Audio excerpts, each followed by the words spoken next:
My fiancé seemed perfect until my success revealed his true colors. Now I'm hiding from his family's financial schemes. When love turns into a business opportunity, sometimes the only option is to close up shop. I never thought I'd be here at 40, untangling myself from an engagement and dealing with what feels like a never-ending family drama. My name is Sarah, and this is how my life turned into a sitcom minus the laugh track. I met Jason 3 years ago at a business networking event. He seemed different then, ambitious, well-spoken, and surprisingly funny. He worked for a mid-sized marketing firm and had plans to climb the corporate ladder. We clicked instantly over our shared love of Thai food and our mutual hatred of morning people.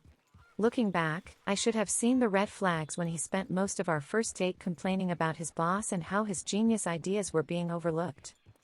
My own career was just starting to take off. After years of grinding in corporate hospitality consulting, I had finally built enough of a reputation to start my own firm. My clients were mostly small to medium-sized businesses looking to revamp their operations or expand. I have 2 kids from my previous marriage, Emma, 15, and Tyler, 12, who split their time between me and their dad. They're good kids, thankfully more level-headed than I was at their age. The first year with Jason was a roller coaster. He switched jobs 3 times, each time convinced that the next opportunity would be the one. First, he left the marketing firm because his boss didn't understand his vision. Then he tried starting his own social media consulting business, which lasted all of 2 months before he decided that the market wasn't ready for his innovative approach. Finally, he landed a position as a sales manager at a local car dealership, which brought some stability to our relationship. I introduced him to my kids after 6 months, and they seemed to get along well enough. Emma was a bit skeptical, she's always been my practical one, but Tyler thought Jason's guitar playing was cool. My parents were politely reserved when they met him at Thanksgiving. Mom pulled me aside after dinner and asked if I was sure about him, in that way mothers do when they're trying not to be obvious. He seems nice, honey, but... She trailed off, leaving me to fill in the blanks. It wasn't until I met his family that I started to understand why my mother had hesitated. The Garcia family dynamics were like watching a train wreck in slow motion. His parents' divorce had been finalized 5 years ago, but you wouldn't know it from the way they still fought at every family gathering. His sister Maria, the one with the cosmetology certificate, had 3 kids from 2 different fathers and spent most of her time posting on social media about her mompreneur lifestyle while complaining about child support payments. The brothers were a whole other story. Mark, the older one, worked at the Hilton and fancied himself the next Eric Clapton. He had gotten his girlfriend pregnant 2 years ago and essentially told her to figure it out on her own. She moved back to her parents' house in Ohio, and he sees his daughter maybe twice a year.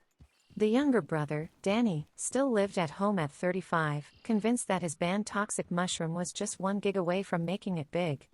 Their mother, Eleanor, enabled all of this behavior while simultaneously complaining about how ungrateful her children were. Despite all this, I said yes when Jason proposed on my 39th birthday.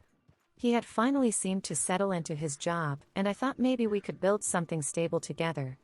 My kids were surprisingly okay with it, though Emma did ask if we could wait until she was in college to actually have the wedding.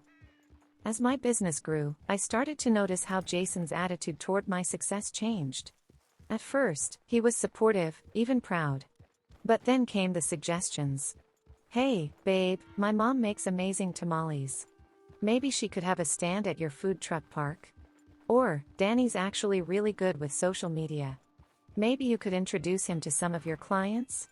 It was always framed as helping family, but it felt more like trying to capitalize on my hard work. The Christmas incident was when things really started to unravel.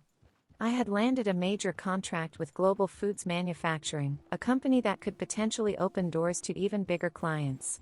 The timing was terrible, right before the holidays, but in this business, you take the opportunities when they come.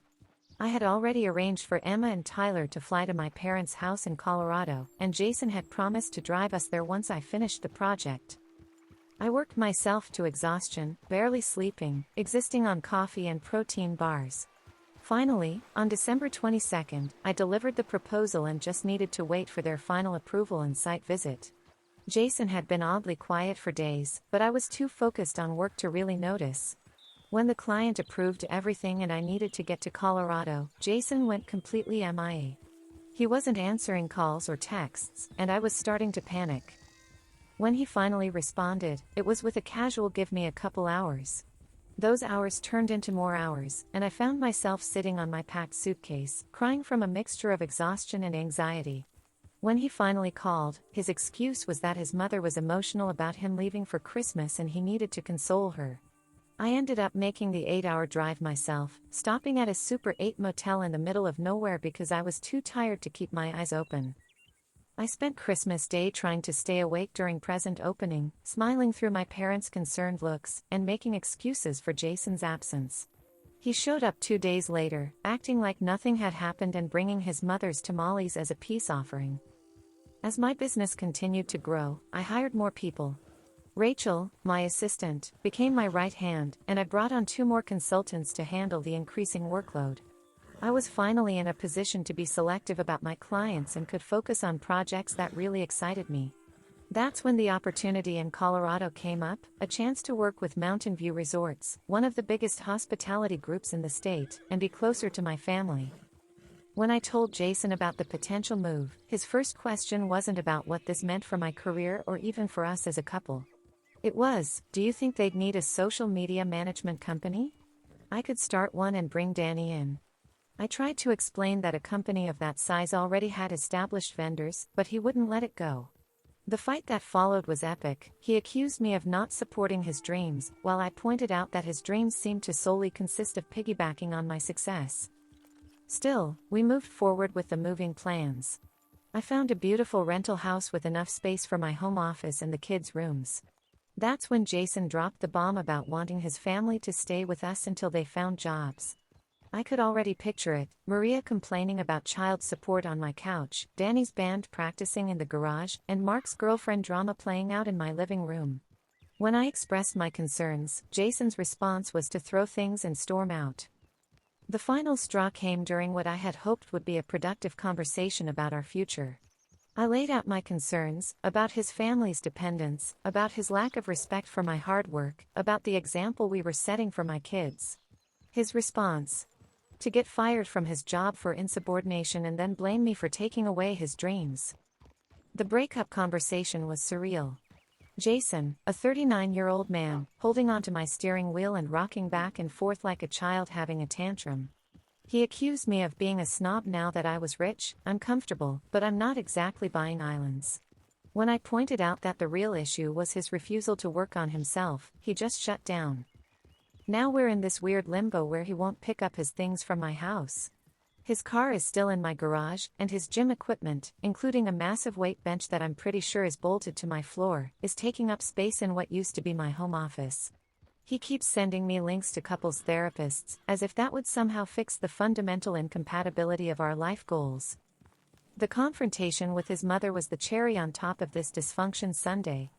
I had driven to her house to drop off some of Jason's things, hoping to avoid drama. Instead, Eleanor came out guns blazing, calling me a wolf in sheep's clothing and a goody two-shoes, which is apparently an insult in their family. She knew things about our relationship that I had never told her, private conversations and moments that Jason must have shared. In a moment of frustration, I called her and her children losers. Not my proudest moment, but also not inaccurate.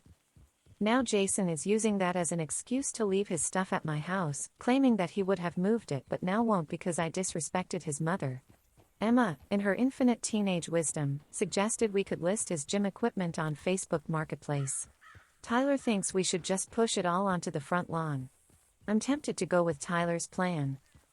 My friends have been divided on the whole situation. Some think I'm being too harsh, that everyone has family drama and I should be more understanding.